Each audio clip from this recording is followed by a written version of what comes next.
ഈശോ മിശിഹായ്ക്ക് സ്തുതിയായിരിക്കട്ടെ. മരിയ സ്മരണ ആവോളം ഉയരുന്ന ഒരു മാസമാണ് ഒക്ടോബർ മാസം. ലോകം മുഴുവനിലുള്ള മരിയ ഭക്തർക്ക് ഏറ്റവും പ്രിയപ്പെട്ട ഒരു മാസമായിരിക്കും ഒക്ടോബർ മാസം. കാരണം മറിയത്തെ ഏറ്റവും കൂടുതലായി ഓർക്കുകയും മറിയത്തിൻ്റെ മധ്യസ്ഥതയിൽ ദൈവസന്നിധിയിലേക്ക് പ്രാർത്ഥനകൾ, പ്രത്യേകിച്ചും ജപമാല പ്രാർത്ഥനകൾ ഏറ്റവും കൂടുതലായി ഉയരുകയും ചെയ്യുന്ന ഒരു മാസമായിരിക്കും ഒക്ടോബർ മാസം. കാരണം പരിശുദ്ധ ജപമാല രാജ്ഞിയുടെ തിരുനാൾ ആഘോഷിക്കുന്നത് ഒക്ടോബർ മാസമാണ്.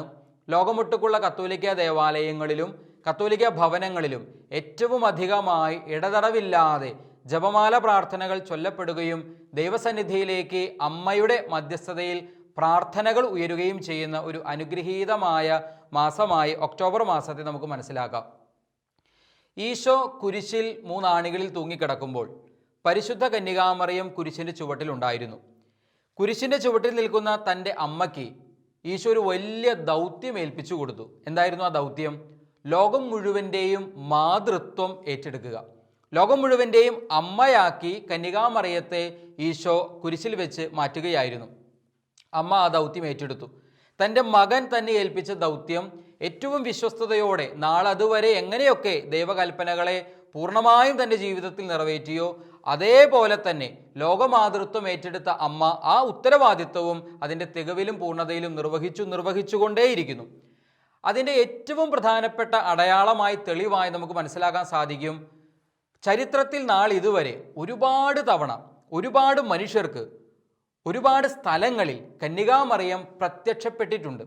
പരിശുദ്ധ മറിയം പ്രത്യക്ഷപ്പെട്ട് ഒരുപാട് സന്ദേശങ്ങൾ പല വ്യക്തികൾക്ക് കൈമാറിയിട്ടുണ്ട്. നമ്മൾ ഇനിയുള്ള ഏതാനും സമയം പരിശുദ്ധ മറിയത്തിൻ്റെ പ്രത്യക്ഷങ്ങളിൽ ചില പ്രധാനപ്പെട്ട പ്രത്യക്ഷങ്ങൾ പ്രാർത്ഥനാപൂർവം ഒന്ന് ധ്യാനിക്കാൻ ശ്രമിക്കുകയാണ്. ആദ്യമായി മറിയം പ്രത്യക്ഷപ്പെട്ടത് എവിടെയാണ്, ആർക്കാണ്?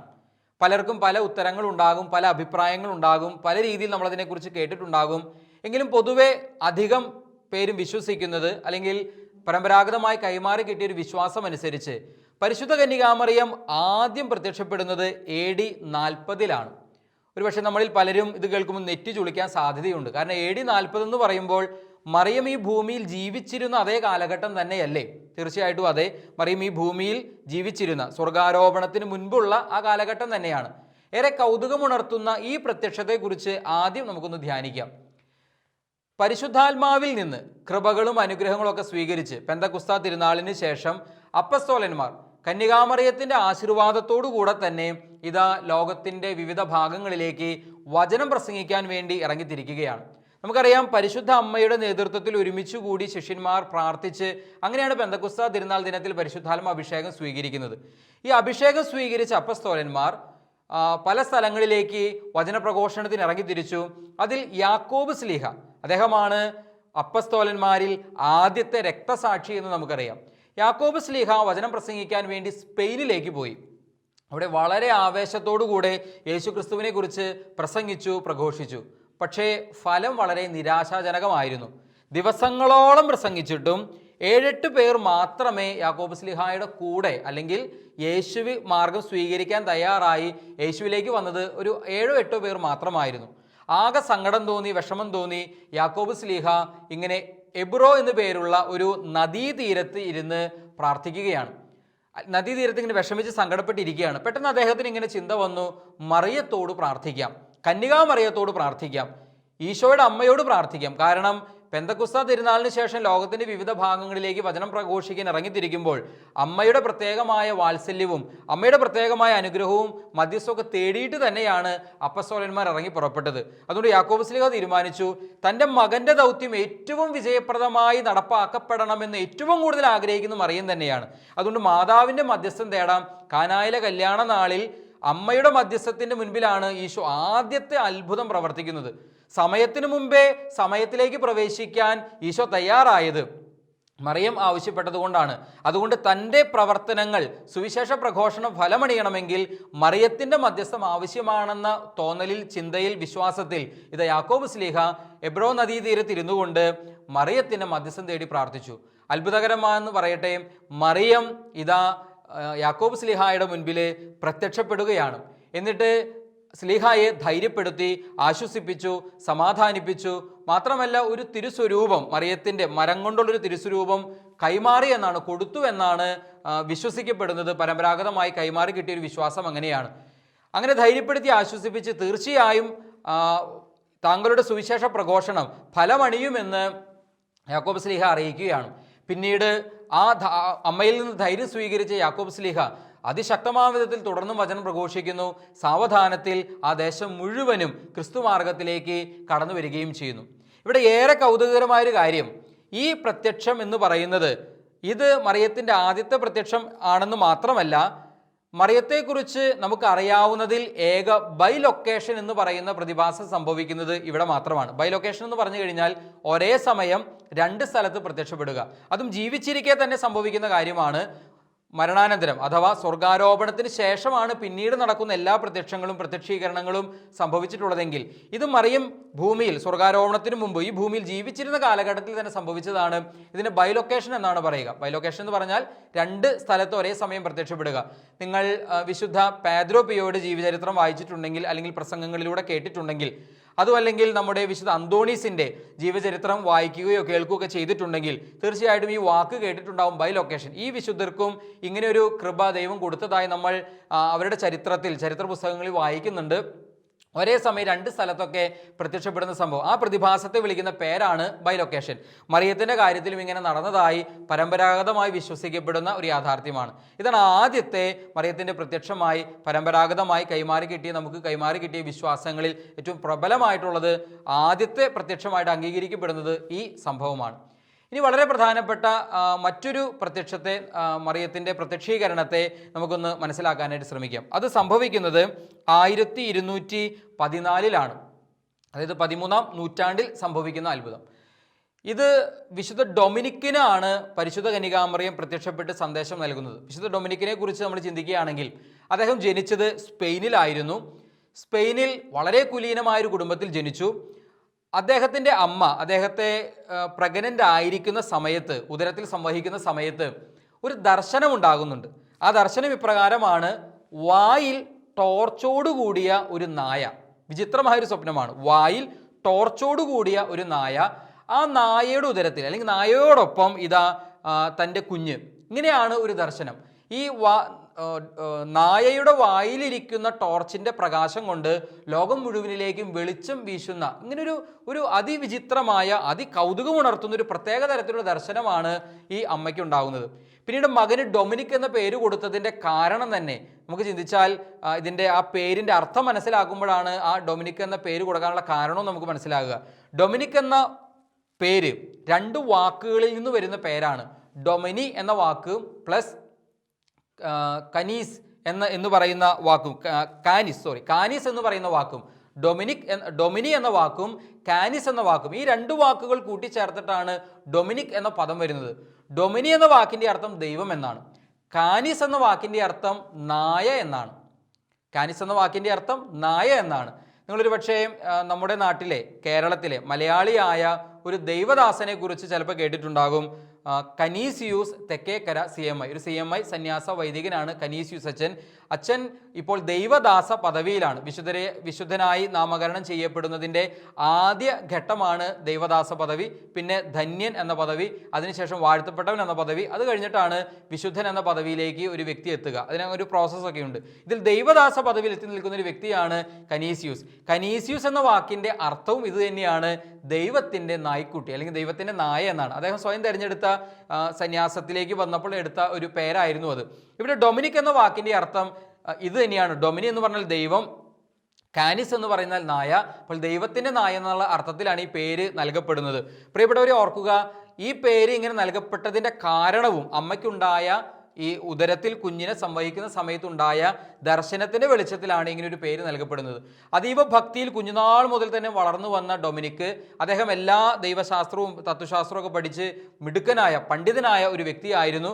അദ്ദേഹം പിന്നീട് ഒരു സന്യാസ സഭയിൽ ചേർന്ന്, അഗസ്റ്റീനിയൻ സന്യാസ സഭയിൽ ചേർന്ന് അദ്ദേഹം പുരോഹിതനായി. അങ്ങനെയിരിക്കെ ആ കാലഘട്ടങ്ങളിലാണ് ഒരു വലിയ പാഷണ്ഡത ഉടലെടുക്കുന്നത്. അൽബിജനേസിയൻ പാഷണ്ഡത എന്നാണ് അറിയപ്പെടുക. പാഷണ്ഡത എന്ന വാക്കിൻ്റെ അർത്ഥം എന്താണ്? ഇംഗ്ലീഷിൽ പറഞ്ഞ ഹെരസി എന്ന് പറയും. പാഷണ്ഡത എന്ന വാക്കുകൊണ്ട് അർത്ഥമാക്കുന്നത് കത്തോലിക്ക സഭയുടെ ഔദ്യോഗിക പ്രബോധനങ്ങൾ, പഠനങ്ങൾ, അതിന് വിരുദ്ധമായ തെറ്റായ പഠനങ്ങൾ, തെറ്റായ പ്രബോധനങ്ങൾ, അതിനാണ് നമ്മൾ പാഷണ്ഡത എന്ന വാക്കുകൊണ്ട് ഉദ്ദേശിക്കുന്നത്. അൽബിജനേസിയൻ എന്ന് പറയുന്ന ഒരു പാഷണ്ഡത കാലഘട്ടത്തിൽ ഉടലെടുത്തു. ആ പാഷണ്ഡത അനുസരിച്ച്, ആ പാഷണ്ഡതയിൽ, അൽബിജനേസിയൻ പാഷണ്ഡതയിൽ വിശ്വസിക്കുന്നവർ അല്ലെങ്കിൽ അത് പഠിപ്പിക്കുന്ന ആളുകൾ, അവരുടെ പ്രബോധനം ഇങ്ങനെയാണ്: ഈ ലോകത്തിലുള്ള എല്ലാ ഭൗതിക വസ്തുക്കളും അത് തിന്മയാണ്. ഈ ലോകത്തിലുള്ള എല്ലാം തന്നെ തിന്മയാണ്. അതുകൊണ്ട് ദൈവത്തിനൊരിക്കലും മനുഷ്യനായി അവതരിക്കുക സാധ്യമല്ല. അതുകൊണ്ട് യേശുക്രിസ്തുവിൻ്റെ ജനനം, യേശുക്രിസ്തുവിൻ്റെ സഹനം, യേശുക്രിസ്തുവിൻ്റെ മരണം, യേശുക്രിസ്തുവിൻ്റെ ഉത്ഥാനം, ഇതിനെല്ലാം അവർ നിഷേധിക്കുന്നു. ഈ ഒരു വലിയ പാഷണ്ഡത ഒത്തിരി പ്രശ്നങ്ങൾ സഭയിൽ സൃഷ്ടിച്ചു. കുറേ അധികം അനുയായികളൊക്കെ അവർക്കുണ്ടായി. അപ്പോൾ ഈ പാഷണ്ഡതയിൽ മനസ്സ് വേദനിച്ച് ഡൊമിനിക്കും അദ്ദേഹത്തിൻ്റെ സഹായികളും പാഷണ്ഡതയ്ക്കെതിരെ പ്രസംഗിക്കാനായിട്ട് ആരംഭിച്ചു. ഇദ്ദേഹം നല്ല വാഗ്മിയൊക്കെയാണ്, പ്രസംഗിക്കാനൊക്കെ സാധിക്കും. പക്ഷേ എത്രയൊക്കെ പ്രസംഗിച്ചിട്ടും പ്രത്യേകിച്ച് ഫലമൊന്നുമില്ലാതെ വന്നപ്പോൾ ആകെ സങ്കടപ്പെട്ട് ആരും തന്നെ ഈ പാഷണ്ഡതയിലേക്ക് പോയ ആരും തന്നെ തിരിച്ച് കത്തോലിക്ക വിശ്വാസത്തിലേക്ക് വരുന്നില്ല എന്നുള്ള സങ്കടത്തിൽ അദ്ദേഹം ഒരു ദേവാലയത്തിൽ കയറി പ്രാർത്ഥിക്കാൻ വേണ്ടി ഒരു ദേവാലയത്തിൽ കയറുകയാണ്. അവിടെ ഇങ്ങനെ മുട്ടിന്മേൽ നിന്ന് പ്രാർത്ഥിക്കുകയാണ്. അപ്പോൾ അദ്ദേഹത്തിൻ്റെ മനസ്സിൽ, സ്പെയിൻകാരനായ അദ്ദേഹത്തിൻ്റെ മനസ്സിൽ, പണ്ട് സ്പെയിനിൽ എബിറോ നദീതീരത്ത് നടന്ന യാക്കോബ് സ്ലീഹായ്ക്കുണ്ടായ ദർശനവും, യാക്കോബ് സ്ലീഹ തൻ്റെ പ്രസംഗങ്ങൾ വിജയിക്കുന്നില്ലല്ലോ എന്നുള്ള സങ്കടത്തിലും നിരാശയിലും പരിശുദ്ധ അമ്മയോട് മധ്യസ്ഥം തേടിയപ്പോൾ കിട്ടിയ അനുഗ്രഹമൊക്കെ ഓർമ്മയിൽ വന്നിട്ടുണ്ടാകാം. അതുകൊണ്ട് ഇദ്ദേഹവും പരിശുദ്ധ അമ്മയോട് അതീവ തീക്ഷ്ണതയോടെ ഭക്തിയോടെ പ്രാർത്ഥിക്കുകയാണ്. അങ്ങനെ പ്രാർത്ഥിച്ചുകൊണ്ടിരിക്കുമ്പോൾ കന്യകാമറിയം ഡൊമിനിക്കിൻ്റെ മുൻപിൽ പ്രത്യക്ഷപ്പെട്ടു. എന്നിട്ട് ഡൊമിനിക്കിനെ ആശ്വസിപ്പിച്ചു, ഡൊമിനിക്കിനെ ധൈര്യപ്പെടുത്തി. പാഷണ്ഡതയ്ക്കുള്ള ഏറ്റവും ശക്തമായ ആയുധം ജപമാലയാണ് എന്ന് പറഞ്ഞ് ഇന്ന് നമ്മൾ കാണുന്ന രൂപത്തിലുള്ള ജപമാല ഡൊമിനിക്കിനെ ഏൽപ്പിക്കുകയാണ്. ജപമാല പ്രാർത്ഥന അതിനു മുമ്പ് തന്നെയുണ്ട്, എങ്കിലും ഇന്ന് കാണുന്ന രൂപത്തിലുള്ള ജപമാല ഡൊമിനിക്കിനെ ഏൽപ്പിക്കുകയാണ്. ഇതൊരു ആയുധമാണ്. ഈ ആയുധം ഉപയോഗിച്ച് നീ അൽബേജനിയൻ പാഷണ്ഡതയ്ക്കെതിരെ പോരാടുക എന്നു മാത്രമല്ല, ജപമാല ഭക്തി ലോകം മുഴുവനും പ്രസംഗിക്കുക, പ്രഘോഷിക്കുക, അതിൻ്റെ പ്രാധാന്യം. ഒരു വലിയ ആവേശത്തോടു കൂടെയാണ് അദ്ദേഹം ഈ ആയുധവുമായി എഴുന്നേൽക്കുന്നത്. എന്നിട്ട് അദ്ദേഹം മാർപ്പാപ്പയുടെ അനുവാദത്തോടു കൂടെ ഒരു സഭ തന്നെ രൂപീകരിക്കുന്നുണ്ട്. ധ്യാനിക്കുകയും ധ്യാനിച്ചതിൻ്റെ വെളിച്ചത്തിൽ പ്രസംഗിക്കുകയും ചെയ്യുന്ന ഡൊമിനിക്കൻ സന്യാസ സഭ, അങ്ങനെ ഒരു സഭ തന്നെ രൂപീകരിക്കുന്നു. പിന്നെ തുടർച്ചയായി ഈ പാഷണ്ഡതയ്ക്കെതിരെ ജപമാല ഭക്തിയുടെ പ്രാധാന്യം അതിശക്തമായ വിധത്തിൽ ഉദ്ഘോഷിക്കുകയും സാവധാനത്തിൽ ഈ പാഷണ്ഡത ദേശത്ത് നിന്ന് അല്ലെങ്കിൽ കത്തോലിക്ക സഭയിൽ നിന്ന് നീങ്ങിപ്പോവുകയും ചെയ്ത, അല്ലെങ്കിൽ ഈ ഭൂമുഖത്ത് നിന്ന് നീങ്ങിപ്പോവുകയും ചെയ്ത ഒരവസ്ഥയിലേക്ക് കടന്നു വരികയും ചെയ്തു. പ്രിയപ്പെട്ടവരെ, ഇതാണ് വളരെ പ്രധാനപ്പെട്ട മറ്റൊരു മാതാവിൻ്റെ പ്രത്യക്ഷീകരണമായി നമുക്ക് മനസ്സിലാക്കാനായിട്ട് സാധിക്കുക.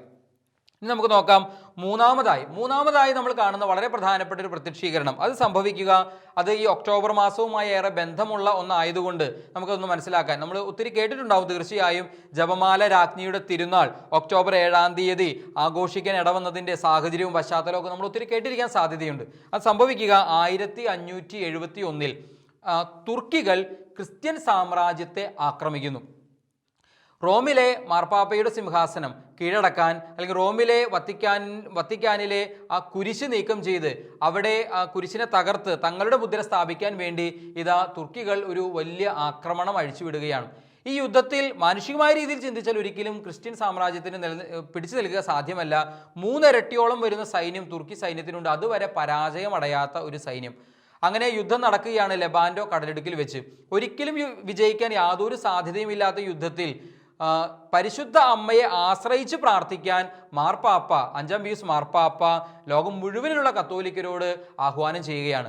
അദ്ദേഹം ഈ യുദ്ധം നടക്കുന്ന സമയത്ത് മുട്ടുകുത്തി ലെബാൻഡോ ആയിരിക്കുന്ന ആ ലെബാൻഡോ കടലിടുക്ക് ഉള്ള ദിശയിലേക്ക് തിരിഞ്ഞു നിന്നുകൊണ്ട് അദ്ദേഹവും ജപമാല ചൊല്ലി പ്രാർത്ഥിച്ചു. പ്രിയപ്പെട്ടവരെ, ഈ സൈന്യത്തിൻ്റെ, ക്രിസ്തീയ സൈന്യത്തിൻ്റെ 3 ഇരട്ടിയോളം വരുന്ന വലിയ സൈന്യം ഒരു വലിയ കൊടുങ്കാറ്റിൽപ്പെട്ട് തകർന്നു പോവുകയും പ്രധാന സൈന്യാധിപൻ വധിക്കപ്പെടുകയും അതിൻ്റെ ഫലമായി യുദ്ധം ജയിക്കുകയും ചെയ്തു. ഈ യുദ്ധം ജയിച്ച് തങ്ങളുടെ കഴിവ് കൊണ്ടല്ല എന്നും തങ്ങളുടെ ശക്തി കൊണ്ടല്ല എന്നും മറിച്ച് മറിയത്തിൻ്റെ മധ്യസ്ഥം കൊണ്ടാണ് എന്നും സൈനികരുൾപ്പെടെ എല്ലാവർക്കും ബോധ്യമാവുകയും അതിൻ്റെ നന്ദി സൂചകമായി പരിശുദ്ധ കന്യകാമറിയത്തിൻ്റെ ജപമാലയുടെ രാജ്ഞിയുടെ തിരുനാളായി ആഘോഷിക്കാൻ എല്ലാ ഒക്ടോബർ മാസവും ആദ്യത്തെ ഞായറാഴ്ച തിരുനാൾ ആഘോഷിക്കാൻ പരിശുദ്ധ പിതാവ്, അന്നത്തെ പിതാവ് ഇതിന് ആഹ്വാനം ചെയ്യുകയും ചെയ്തു. അങ്ങനെ അന്നു മുതൽ എല്ലാ ഒക്ടോബർ മാസവും ആദ്യ ഞായറാഴ്ച പരിശുദ്ധ ജപമാല രാജ്ഞിയുടെ തിരുനാൾ ആഘോഷിക്കപ്പെടുകയും ചെയ്തു. എന്നാൽ പിന്നീട് നാളുകൾക്ക് ശേഷം ഗ്രിഗറി മാർപ്പാപ്പ ഒക്ടോബർ 7-ാം തീയതിയിലേക്ക് ജപമാല രാജ്ഞിയുടെ തിരുനാളാക്കി മാറ്റുകയും കാരണം ഒക്ടോബർ 7-ാം തീയതിയാണ് ഈ വിജയം സംഭവിക്കുന്നത്, 1571 ഒക്ടോബർ 7-ാം തീയതി. അങ്ങനെ എല്ലാ വർഷവും ഒക്ടോബർ 7-ാം തീയതി ജപമാല രാജ്ഞിയുടെ തിരുനാളായി ആഘോഷിക്കാൻ തീരുമാനിക്കുകയും ചെയ്തു. പ്രിയപ്പെട്ടവരെ, ഇതാണ് ജപമാല രാജ്ഞിയുടെ തിരുനാൾ ആഘോഷിക്കപ്പെട്ടതിൻ്റെ പുറകിലെ ഒരു പശ്ചാത്തലം എന്ന് പറയുന്നത്. മാത്രമല്ല, ഇവിടെ അനേകം പട്ടാളക്കാർ ആകാശത്ത് പരിശുദ്ധ അമ്മയെ ദർശിച്ചതായി ഒത്തിരി പട്ടാളക്കാർ തങ്ങളുടെ വിശ്വാസം രേഖപ്പെടുത്തിയതും ചരിത്രത്തിൽ നമുക്ക് കാണാനായിട്ട് സാധിക്കുന്നുണ്ട്. ഇതാണ് പ്രധാനപ്പെട്ട മറ്റൊരു മാതാവിൻ്റെ പ്രത്യക്ഷമായിട്ട് നമുക്ക് മനസ്സിലാക്കാൻ സാധിക്കുക. ഇനി വേറൊന്ന് നാലാമതായിട്ട് പറയാൻ സാധിക്കുക, ഇത് ഞാൻ പ്രത്യേകിച്ച് കാലഘട്ടം അനുസരിച്ച് ഓരോന്ന് ഓർഡർ അനുസരിച്ചല്ല പറയുന്നത്, മാതാവിൻ്റെ പ്രത്യക്ഷീകരണങ്ങളുമായി ബന്ധപ്പെട്ട് വായിക്കുന്ന സംഭവങ്ങൾ, ഹൃദയത്തെ സ്പർശിച്ച ചില സംഭവങ്ങൾ നിങ്ങളോടൊന്ന് സൂചിപ്പിക്കുകയാണ്. വളരെ പ്രധാനപ്പെട്ട മറ്റൊന്നാണ് 1798 വിയറ്റ്നാമിൽ സംഭവിക്കുന്ന പരിശുദ്ധ കന്യകാമറിയത്തിൻ്റെ പ്രത്യക്ഷം. വിയറ്റ്നാമിലെ ലവാങ് എന്ന് പറയുന്ന സ്ഥലത്താണ് മാതാവ് പ്രത്യക്ഷപ്പെടുന്നത്. അതിൻ്റെ പശ്ചാത്തലം കൂടെ പറഞ്ഞാലാണ് അത് മനസ്സിലാകുക. വിയറ്റ്നാമിലെ ചക്രവർത്തി ക്വാങ് ത്രൂങ് എന്നു പേരുള്ള ഒരു ചക്രവർത്തി, അദ്ദേഹവും അവിടെ ഉണ്ടായിരുന്ന നുഗുയോൺ പ്രഭുക്കളും തമ്മിലൊരു ചെറിയ സംഘർഷം ഉണ്ടായിരുന്നു. നുഗുയോൺ പ്രഭുക്കൾക്ക് രാജാവിൽ നിന്ന് അധികാരം പിടിച്ചെടുക്കാൻ വേണ്ടി ആദ്യം ഈ നുഗിയോൺ പ്രഭുക്കളുടെ കൈവശമായിരുന്ന അധികാരം, പിന്നീട് ചക്രവർത്തി അത് പിടിച്ചെടുത്തതിൻ്റെ ഫലമായി കുറേ നാളുകൾക്ക് ശേഷം നുഗിയോൺ പ്രഭുക്കൾ എന്ത് ചെയ്തു, അവർ സംഘടിച്ച് ഫ്രഞ്ച് രാജാവുമായി ചേർന്ന് ഈ ചക്രവർത്തിക്കെതിരെ, വിയറ്റ്നാമിലെ ചക്രവർത്തിക്കെതിരെ യുദ്ധം ചെയ്യാൻ തീരുമാനമെടുത്തു. ഈ വിവരം ചക്രവർത്തി അറിഞ്ഞു. അന്നേരം ഫ്രഞ്ച് സേനയോടൊപ്പം ആ നാട്ടിലെ ക്രിസ്ത്യാനികളും ചേർന്നാലോ എന്ന് ചക്രവർത്തി ഭയപ്പെട്ടു. അങ്ങനെ ഭയം തോന്നിയ ചക്രവർത്തി ആദ്യമേ തന്നെ ക്രിസ്ത്യാനികളെ കൊന്നൊടുക്കാം, അങ്ങനെയാണെങ്കിൽ യുദ്ധത്തിൽ വിജയിക്കാൻ സാധ്യതയുണ്ട് എന്ന് ചിന്തിച്ച്, അങ്ങനെ തെറ്റിദ്ധരിച്ച് ക്രിസ്ത്യാനികളെ മുഴുവൻ കൊന്നൊടുക്കാനുള്ള ഒരു കൽപ്പന പുറപ്പെടുവിക്കുകയാണ്. അതിൻ്റെ ഫലമായി ഏകദേശം 37ഓളം ഇടവകകൾ പൂർണ്ണമായിട്ട് തകർക്കപ്പെട്ടു. ഏകദേശം 100,000-ഓളം കത്തോലിക്കർ, ക്രിസ്ത്യാനികൾ കൂട്ടക്കൊലയ്ക്ക് വിധേയമാക്കപ്പെടുകയും ചെയ്തു. ബാക്കിയുള്ള ക്രിസ്ത്യാനികൾ പ്രാണരക്ഷാർത്ഥം ലവാങ്ങിലെ കാടുകളിലേക്ക് ചേക്കേറി. അവിടെ മരണത്തോടും അതുപോലെ തന്നെ രോഗങ്ങളോടും പട്ടിണിയോടും ദാരിദ്ര്യത്തോടും ഭയത്തോടും ഒക്കെ പോരാടിക്കൊണ്ട് വേണം അവർക്ക് അവിടെ ജീവിക്കാനായിട്ട്. ഏറെ ക്ലേശപൂർണമായ ആ ദുരിതപൂർണമായ കാട്ടിലെ ആ വാസത്തിനിടയിലും വിശ്വാസികളായ ആ മനുഷ്യർ എല്ലാ ദിവസവും ഒരു ആൽമരത്തിൻ്റെ ചുവട്ടിൽ ഒരുമിച്ച് കൂടി ജപമാല ചൊല്ലി പ്രാർത്ഥിക്കാറുണ്ട്. അങ്ങനെ ഇവർ ജപമാല ചൊല്ലി എല്ലാ ദിവസവും ഒരുപാട് സമയം പ്രാർത്ഥിക്കും. ഒരു ദിവസം അവരുടെ മുൻപിൽ ഇതാ പരിശുദ്ധ കന്യകാമറിയം പ്രത്യക്ഷപ്പെടുകയാണ്. എന്നിട്ട് പറഞ്ഞു, ഞാൻ ദൈവ മാതാവാണ്. മറിയം അവരെ ആശ്വസിപ്പിച്ചു, അവരെ സാന്ത്വനപ്പെടുത്തി, അവരുടെ കൂടെ നടന്നു. ഒരുപാട് ദിവസങ്ങളിൽ ഒരുപാട് തവണ ഇവർക്ക് മറിയം പ്രത്യക്ഷപ്പെടുന്നുണ്ട്. ഇത് മാത്രമല്ല, കാട്ടിൽ കിട്ടുന്ന ഔഷധ മൂല്യമുള്ള ചെടികളൊക്കെ ഇവർക്ക് പറഞ്ഞു കൊടുത്തു എന്നാണ് പറയുന്നത്. അത് എങ്ങനെ ഉപയോഗിക്കണമെന്ന് കൂടെ മറിയം ഇവർക്ക് പറഞ്ഞു കൊടുത്തു. അങ്ങനെ മറിയം ഇവരുടെ കൂടെ കുറേ നാളുകൾ, പല സമയത്തായിട്ട് പ്രത്യക്ഷപ്പെട്ട് കുറേ നാളുകൾ ഇവരോടൊപ്പം ഉണ്ടായിരുന്നു എന്നാണ്. ഏതായാലും ഒരുപാട് ദിവസങ്ങളൊക്കെ കടന്നുപോയി, ആഴ്ചകളും മാസങ്ങളും കടന്നുപോയി. യുദ്ധമൊക്കെ അവസാനിച്ച് ക്രിസ്ത്യാനികളൊക്കെ കാട്ടിൽ നിന്ന് നാട്ടിലേക്ക് വന്നു. സ്ഥിതിഗതികളൊക്കെ സമാധാനപൂർണ്ണമായി. മാത്രമല്ല, ഈ മറിയം ഇവർക്ക് ഒരുപാട് തവണ പ്രത്യക്ഷപ്പെടുകയും തങ്ങളോടൊപ്പം ഉണ്ടായിരിക്കുകയും ചെയ്ത് ഈ വാർത്ത കാട്ടുതീ പോലെ നാട് മുഴുവൻ, ദേശം മുഴുവനും പടർന്നു. അങ്ങനെ എല്ലാവർക്കും ഒരുപാട് വിശ്വാസം മറിയത്തിൻ്റെ മധ്യസ്ഥതയിലും സംരക്ഷണത്തിലൊക്കെ ഉണ്ടായി. മാത്രമല്ല, ഇവർ പിന്നീട് ഈ മറിയം പ്രത്യക്ഷപ്പെട്ട സ്ഥലത്ത് ഒരു ചെറിയ ദേവാലയം പോലെ, ഒരു ചെറിയ കപ്പേള പോലെയൊക്കെ പണിയുകയും അതിനുശേഷം നാളുകൾ കഴിയുമ്പോൾ ആ ദേശം മുഴുവൻ ഒരുപാട് മറിയത്തിൻ്റെ നാമധേയത്തിലുള്ള അനേകം ദേവാലയങ്ങൾ ഉയരുകയും ചെയ്തു. പിന്നീട് ഒരുപാട് വർഷങ്ങൾക്ക് ശേഷം അവിടെ അതൊരു അന്താരാഷ്ട്ര തീർത്ഥാടന കേന്ദ്രമായിട്ട് മാറി. മാത്രമല്ല, ബസിലിക്കയായിട്ടും മാർപ്പാപ്പ അതിനെ ആ സ്ഥലത്ത് ലവാങ്ങിൽ മറിയം പ്രത്യക്ഷപ്പെട്ട സ്ഥലത്ത് പണിതുയർത്തപ്പെട്ട ആ ചാപ്പലിനെ ബസിലിക്കയായിട്ട് ഉയർത്തുകയും ചെയ്തു.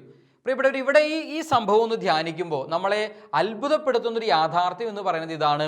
അതായത് മറിയം ഇവിടെ പ്രത്യക്ഷപ്പെട്ടത് ഏതെങ്കിലും രീതിയിലുള്ള സന്ദേശങ്ങൾ നൽകാനോ അല്ലെങ്കിൽ ഏതെങ്കിലും രീതിയിൽ അവിടെ ഒരു ദേവാലയം പണിയണമെന്ന് ആവശ്യപ്പെടാനോ, അവർ പണിതുവെങ്കിലും മറിയം ആവശ്യപ്പെട്ടത് കൊണ്ടല്ല, അവരത് പണിയുകയായിരുന്നു. അങ്ങനെ ഏതെങ്കിലും രീതിയിൽ ദേവാലയം പണിയാനോ അല്ലെങ്കിൽ എന്തെങ്കിലും മുന്നറിയിപ്പുകൾ നൽകാനോ ഒന്നുമല്ല മറിയം ഈ പ്രത്യക്ഷത്തിൽ സംഭവിക്കുക. മറ്റുള്ള പ്രത്യക്ഷങ്ങളൊക്കെ നമ്മൾ പരിശോധിക്കുമ്പോൾ കാണുന്നൊരു പ്രതിഭാസം, മറിയത്തിന് പ്രത്യേകമായ വിധത്തിൽ സന്ദേശങ്ങൾ കൈമാറാനുണ്ടായിരുന്നു. പ്രത്യേകിച്ച് മാനസാന്തരത്തിൻ്റെ, പശ്ചാത്താപത്തിൻ്റെ സന്ദേശങ്ങൾ കൈമാറാനും ലോകം മുഴുവനും പാപികൾക്ക് വേണ്ടി മധ്യസ്ഥം വഹിച്ച് പ്രാർത്ഥിക്കുക, ഇങ്ങനെയൊക്കെയുള്ള സന്ദേശങ്ങളാണ് മിക്കവാറും എല്ലാ ദർശനങ്ങളിലും നമുക്ക് കാണാനായിട്ട് സാധിക്കുക. എന്നാൽ ഇവിടെ ഇവിടെ ഒരു അമ്മയുടെ സ്നേഹവാത്സല്യം പോലെ എന്ന് വെച്ചാൽ ശരിക്കും രോഗശയ്യയിൽ കിടക്കുന്ന ഒരു കുഞ്ഞിൻ്റെ കിടക്കക്കരികിൽ നിന്ന് മാറാതെ അതിന് ചുറ്റിപ്പറ്റി നിൽക്കുന്ന ഒരമ്മയെ പോലെ, ശരിക്കും അതുപോലെ ഇതാ പീഡനം അനുഭവിക്കുന്ന പാവപ്പെട്ട ക്രിസ്ത്യാനികളുടെ മുൻപിൽ പ്രത്യക്ഷപ്പെട്ട് അവരോടൊപ്പം അവരിലൊരാളായി അവരോട് ചേർന്ന് മറിയം അനേക ദിവസങ്ങൾ പല തവണയായി ഇവരുടെ മുൻപിൽ പ്രത്യക്ഷപ്പെടുകയും ആശ്വസിപ്പിക്കുകയും സാന്ത്വനപ്പെടുത്തുകയും ചെയ്തു എന്നുള്ളതാണ് യഥാർത്ഥത്തിൽ ഈ ഒരു പ്രത്യക്ഷത്തെ നമുക്ക് അത്ഭുതകരമായി തോന്നുന്ന, അല്ലെങ്കിൽ വളരെ കൗതുകമുണർത്തുന്ന, അല്ലെങ്കിൽ മനസ്സിനെ വല്ലാതെ സ്പർശിക്കുന്ന ഒരു സംഭവമായി ഈ വിയറ്റ്നാമിലെ ലവാങ്ങിൽ പരിശുദ്ധ കന്യകാമറിയം പ്രത്യക്ഷപ്പെട്ട സംഭവത്തെ നമുക്ക് മനസ്സിലാക്കാനായിട്ട് സാധിക്കുക. ഈശോയിൽ സ്നേഹമുള്ളവരെ പ്രത്യേകം തിരിച്ചറിയുക, ഒത്തിരി ഒത്തിരി ഒത്തിരി സ്ഥലങ്ങളിൽ, ഒത്തിരി ഒത്തിരി ഒത്തിരി ഇടങ്ങളിൽ പരിശുദ്ധ കന്യകാമറിയം പ്രത്യക്ഷപ്പെട്ടിട്ടുണ്ട്. ഒരുപാട് സംഭവങ്ങൾ നമുക്ക് വായിക്കാനും കേൾക്കാനും ധ്യാനിക്കാനും പ്രാർത്ഥിക്കാനും ഒക്കെ സാധിക്കും. പല സംഭവങ്ങളും പല രീതിയിലുള്ള അറിയിപ്പുകൾ നൽകാൻ വേണ്ടിയിട്ടാണ് വന്നത്. അതിൽ തന്നെ പ്രത്യേകിച്ചും നമ്മൾ ഈ ഒക്ടോബർ മാസത്തിൽ ആയതുകൊണ്ട് പ്രത്യേകം സൂചിപ്പിക്കുകയാണ്. പരിശുദ്ധ കന്യാമറിയത്തിന് ജപമാല രാജ്ഞിയുടെ തിരുനാൾ ആഘോഷിക്കാൻ ഒരുങ്ങുന്നത് കൊണ്ടും പ്രത്യേകിച്ച് സൂചിപ്പിക്കുകയാണ്. ഫാത്തിമയിൽ പരിശുദ്ധ കന്യകാമറിയം പ്രത്യക്ഷപ്പെട്ട സമയത്ത് പ്രത്യേകമായി ഇടയക്കുഞ്ഞുങ്ങൾക്ക് കൊടുത്ത സന്ദേശം എന്ന് പറയുന്നത് ജപമാല ചൊല്ലുക ലോകത്തിൻ്റെ സമാധാനത്തിനായി, ജപമാല ചൊല്ലുക ലോകത്തിൻ്റെ സമാധാനത്തിനായി. നമുക്കിന്ന് നഷ്ടപ്പെട്ടുകൊണ്ടിരിക്കുന്ന ഒരു വലിയ ഒരു സത്യമാണ് ഈ സമാധാനം എന്ന് പറയുന്നത്. ഹൃദയത്തിൽ സമാധാനമില്ല, ഭവനങ്ങളിൽ സമാധാനമില്ല, കുടുംബങ്ങളിൽ സമാധാനമില്ല, ഇടവകളിൽ സമാധാനമില്ല, ലോകം മുഴുവൻ സമാധാനമില്ല. പലതരത്തിലുള്ള കാരണങ്ങളാൽ നമ്മൾ സമാധാനം നഷ്ടപ്പെട്ടവരായി മാറിക്കൊണ്ടിരിക്കുകയാണ്. ഇതാ മറിയം ഫാത്തിമയിൽ പ്രത്യക്ഷപ്പെട്ട് പറഞ്ഞതാണ്, ലോക സമാധാനത്തിനായി ജപമാല ചൊല്ലുക, ലോക സമാധാനത്തിനായി ജപമാല ചൊല്ലുക. അതുകൊണ്ട് നമുക്ക് എല്ലാ ദിവസവും ജപമാല നമ്മൾ ചൊല്ലേണ്ടിയിരിക്കുന്നു, ധാരാളം ജപമാലകൾ ചൊല്ലേണ്ടിയിരിക്കുന്നു. പ്രത്യേകിച്ചും ഒക്ടോബർ മാസം പരിശുദ്ധ ജപമാല രാജ്ഞിയുടെ തിരുനാൾ ആഘോഷിക്കുന്ന ഈ മാസം ലോകമൊട്ടുക്ക് കത്തോലിക്ക ദേവാലയങ്ങളിൽ നിന്നും ഭവനങ്ങളിൽ നിന്നും അനേകം ജപമാല പ്രാർത്ഥനകൾ ദൈവസന്നിധിയിലേക്ക് ഉയരുന്ന, അമ്മയുടെ മധ്യസ്ഥയിൽ പ്രാർത്ഥനകൾ ഉയരുന്ന ഒരു മാസം എന്ന നിലയിൽ തീർച്ചയായും ഈ മാസം കൂടുതലായി ജപമാല ചൊല്ലാൻ നമുക്ക് ഓരോരുത്തർക്കും സാധിക്കട്ടെ. എല്ലാ ദിവസവും ഒരു ജപമാല ചൊല്ലുന്നവരാണെങ്കിൽ ഈ ഒരു മാസം സാധിക്കുമെങ്കിൽ 4 ജപമാല, സമ്പൂർണ്ണ ജപമാല ചൊല്ലുക. സമ്പൂർണ്ണ ജപമാല എല്ലാ ദിവസവും ചൊല്ലുന്നവരാണെങ്കിൽ അതിനെ ഇനിയും ഇരട്ടിയാക്കാൻ സാധിക്കുമെങ്കിൽ അങ്ങനെ ചെയ്യുക. അങ്ങനെ ധാരാളം ജപമാല പ്രാർത്ഥനകൾ പരിശുദ്ധ അമ്മയുടെ മധ്യസ്ഥതയിൽ കർത്താവിൻ്റെ സന്നിധിയിലേക്ക് ഉയരട്ടെ. അങ്ങനെ ലോകം മുഴുവനിലും നമ്മുടെ ഭവനങ്ങളിലും നമ്മുടെ ഹൃദയങ്ങളിലും സമാധാനം നിറയാൻ ഇടവരുകയും ചെയ്യട്ടെ. പരിശുദ്ധ ജപമാല രാജ്ഞിയുടെ തിരുനാൾ എല്ലാവർക്കും ഏറ്റവും സ്നേഹത്തോടെ ആശംസിക്കുന്നു. ഈശോ അനുഗ്രഹിക്കട്ടെ. പരിശുദ്ധ ജപമാല രാജ്ഞി ജപമാല കൊണ്ട് നമ്മെ ഓരോരുത്തരെയും നമ്മുടെ കുടുംബങ്ങളെയും പ്രിയപ്പെട്ടവരെയും ലോകം മുഴുവനെയും സംരക്ഷിക്കുകയും ചെയ്യട്ടെ. പിതാവിൻ്റെയും പുത്രൻ്റെയും പരിശുദ്ധാത്മാവിൻ്റെയും നാമത്തിൽ ആമേൻ.